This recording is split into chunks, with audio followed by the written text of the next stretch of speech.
சத்குருவே சரணம்.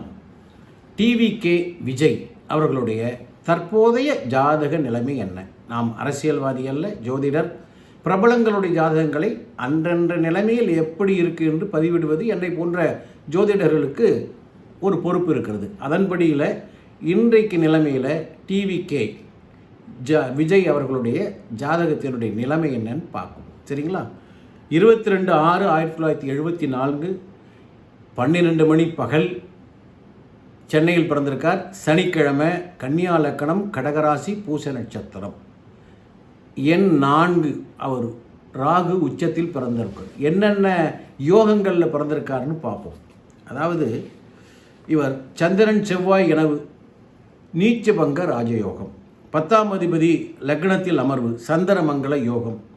6ஆம் அதிபதி, 8ஆம் அதிபதி, 12ஆம் அதிபதி இணைவு, அற்புதமான விபரீத ராஜயோகம். கெட்டவன் கெட்டிடில் கிட்டிடும் ராஜயோகம், அதோட பரிவர்த்தனா யோகம். இவ்வளவு யோகங்கள் உள்ள ஒரு சிறந்த ஜாதகம்தான் இன்றைய விஜய் அவர்களுடைய ஜாதகம். ரொம்ப யோகமான ஜாதகம். அவருக்கு இப்பொழுது நடப்பது சுக்கிர திசை. 20 வருடங்கள் இருக்கக்கூடிய சுக்கிர மகாதிசை நடக்கிறது. ஆனால் ராகு புத்தி நடக்குது.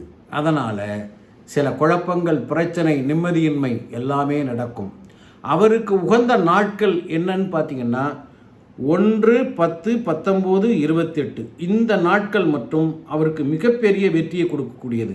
ஆனால் இப்பொழுது நடப்பது சுக்கிர மகாதசை, ராகு புத்தி.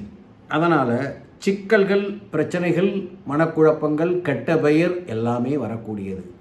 இந்த டிசம்பர் வரை அவர் கொஞ்சம் கவனமாக இருக்கணும். எந்த விஷயம் எடுத்தாலும் ஒரு தடவைக்கு 100 தடவை யோசனை பண்ணணும். மக்கள் மத்தியில், குடும்பம் மத்தியில், நண்பர்கள் மத்தியில், எல்லா இடங்களிலுமே அவருக்கு சில கெட்ட பெயர்கள் வருவதற்கு இந்த கிரகங்கள் காரணமாக இருக்கிறது. டிசம்பருக்கு பிறகு ஜனவரியிலிருந்து குரு புத்தி ஆரம்பிக்கிறது. அவர் மிகப்பெரிய மக்கள் செல்வாக்கோட மிகப்பெரிய அளவில் வருவார்.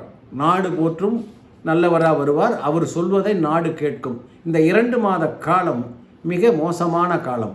அவர் மீது வழக்குகள், கெட்ட பெயர்கள், மனக்குழப்பங்கள் எல்லாம் வரும். டிசம்பருக்கு பிறகு ஜனவரியில் மிகப்பெரிய நல்ல காலம், வெற்றி காலம் துவங்க போகிறது. அந்த ஒரு நல்ல மனிதர் நீண்ட ஆயுள் வாழணும்னு இறைவனை பிரார்த்திக்கிறோம். சரிங்களா? ஜோதிடர் என்கின்ற முறையில், நாம் அரசியல்வாதி அல்ல. சரிங்களா? சப்ஸ்கிரைப் பண்ணுங்கள். வணக்கம்.